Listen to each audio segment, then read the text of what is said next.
Kalau Ricky bisa menolak, kenapa Richard tidak bisa menolak? Karena dalam tuntutan jaksa juga disebutkan, melukiskan bagaimana ada yang disuruh tapi bisa menolak, yang satu disuruh dan melakukannya. Inilah pentingnya kehadiran ahli-ahli pendukung dalam pembuktian hukum acara pidana, Mbak Rosi. Kesalahan psikologis menjadi hal yang amat penting, Mbak Rosi. Saya tidak mau membandingkan antara Polantas dan Brimob dalam hal ini sebenarnya, Mbak Rosi. Ricky Rizal adalah Polantas. Iya, tapi background Ricky Rizal adalah Polantas. Tidak mungkin orang yang melakukan pelanggaran lalu lintas langsung serta-merta ditembak, tanda kutip kan ya, Mbak Rosi.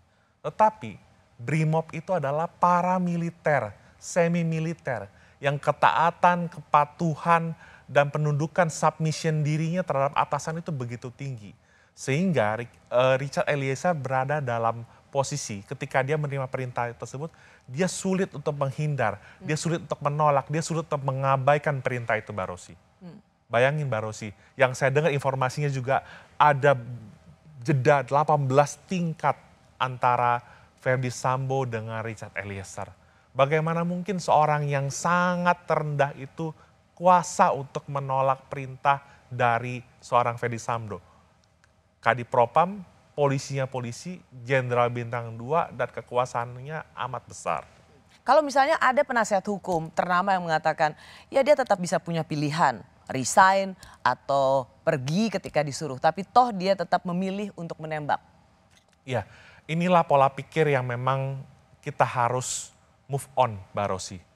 Pola pikir yang disampaikan oleh pengacara kondang tersebut dan juga kemarin dikutip oleh jaksa penuntut umum dalam penutup tuntutannya masih menggunakan kesalahan normatif yang diajarkan oleh Profesor Mulyatno tahun 1955 silam. Gimana kesalahannya? Arti begini, menilai sikap batin orang itu menurut ukuran-ukuran normatif. Kamu kan bisa resign, kamu bisa pulang kampung, kamu bisa mengundurkan diri, kamu bisa melaporkan. Tapi lupa melihat kesalahan psikologis.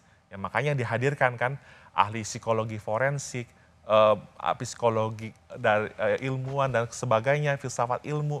Itu sebenarnya untuk menguji apakah betul ada niat jahat dari seorang penerima perintah ini sehingga dia tidak bisa kuasa menolak perintah tersebut, Mbak Rosi. Ya. Nah, makanya dengan adanya KUHP baru saat ini, Mbak Rosi, keseimbangan antara kesalahan normatif dan kesalahan psikologis itu menjadi penting, Mbak Rosi. Ya, karena ketika dia diperintahkan oleh atasannya, maka dia tidak bisa dipidana sama sekali. Betul. Dalam KUHP yang baru. Maka dari itu, Mbak Rosi, Mahkamah Agung tahun 2007 menjelaskan dalam perkara pelanggaran HAM berat ya, dalam konteks tanggung jawab atasan, ketika ada hubungan secara de facto dan de jure, pengendalian efektif, rantai kepemimpinan yang begitu kuat, maka disitulah ada otoritas yang memungkinkan adanya tanggung jawab atasan terhadap bawahannya.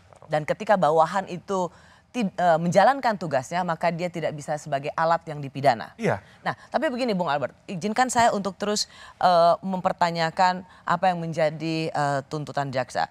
Misalnya dikatakan bahwa toh pada saat menembak itu ia juga tidak berada dalam situasi yang diintimidasi. Misalnya dalam situasi saya bertanya pada jaksa, mengapa seorang Richard Eliezer 12 tahun, dia bilang karena pada saat ditembak itu ia bisa lebih ringan atau dibebaskan. Kalau pada saat dia disuruh melakukan tembakan itu, ia sendiri dalam ancaman. Misalnya kalau kamu nggak tembak dia, maka saya akan menembak kamu.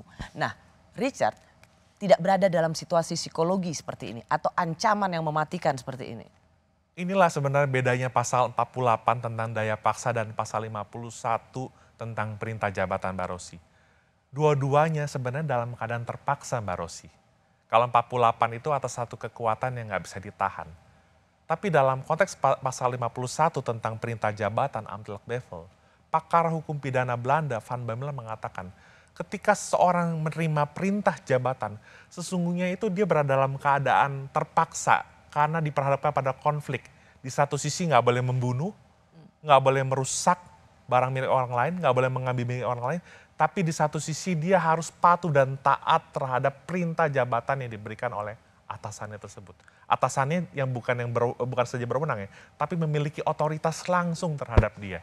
Gitu. Dan Jadi, menentukan hidup mati karir betul. anggota Polri. Maka dari itu sebenarnya penting untuk melihat sisi kesalahan psikologis dari seorang Richard Eliezer yang konteksnya dia adalah latar belakangnya Brimob, dia memiliki ketaatan dan kepatuhan yang penuh, maka berlakulah asas. Oke. It danum dat kui ibit dare, ius vero nulla culpa est, qui parere necessit. Pertanggungjawaban tidak akan diminta kepada mereka yang patuh melaksanakan perintah, tapi kepada mereka yang memberikan perintah. Ini asas Mbak Rosi.